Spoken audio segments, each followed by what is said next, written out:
ముస్లింలు శుక్రవారం వచ్చిందంటే ఖతం.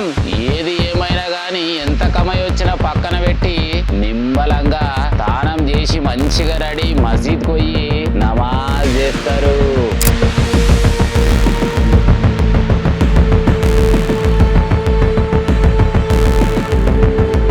క్రిస్టియన్లు ఆదివారం వచ్చిందంటే చాలు ఎన్ని లచ్చలు వచ్చినా పక్కన పెట్టేసి చర్చికి పోయి నిమ్మలంగా భజన చేసి భక్తితోటి వేడుకుంటారు.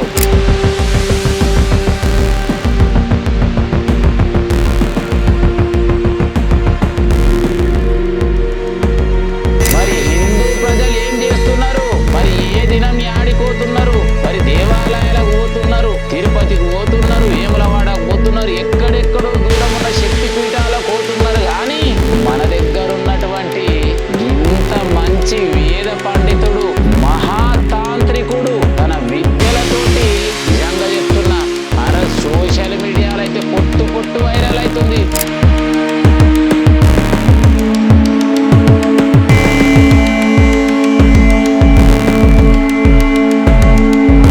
మరి గీ గురూజీ నీళ్ళ మీదనే పొద్దుగాల 2 గంటలు, మధ్యాహ్నం 2 గంటలు, సాయంత్రం 2 గంటలు నీళ్ళలోనే తేలాడుతూ మంచి పూజ చేస్తున్నాడు.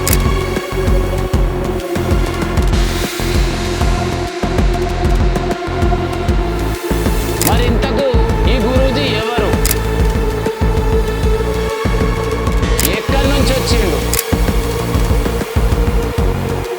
మరి యాడున్నాడంటే నాదర్గుల్ ఎంబీఎస్ఆర్ కాలేజీ పక్కలకి చక్కగా పోతే స్ఫూర్తి కాలేజ్ కాడికి ఒక చిన్న ఊరు వస్తుంది, ప్లాటినం సిటీ. ఆ ప్లాటినం సిటీలో లోపలికి పోగానే మఠం స్టార్ట్ చేసిండంట.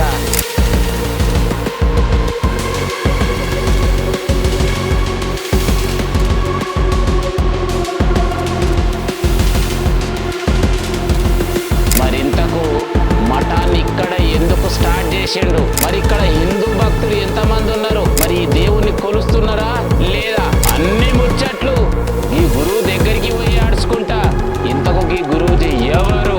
ఇది తాంత్రిక విధానంలో హిందూ మతంలో ఒక విధమైనటువంటి యోగము కలగ చేసేటటువంటి విద్య. ఇది హిందువులకు మాత్రమే సాధ్యమయ్యేటటువంటి మరి ఆడ నేర్చుకుంటూ ఈ విద్యలన్నీ మరి ప్లాటినం సిటీలనే గుడి ఎందుకు కట్టాలనుకుంటుండు?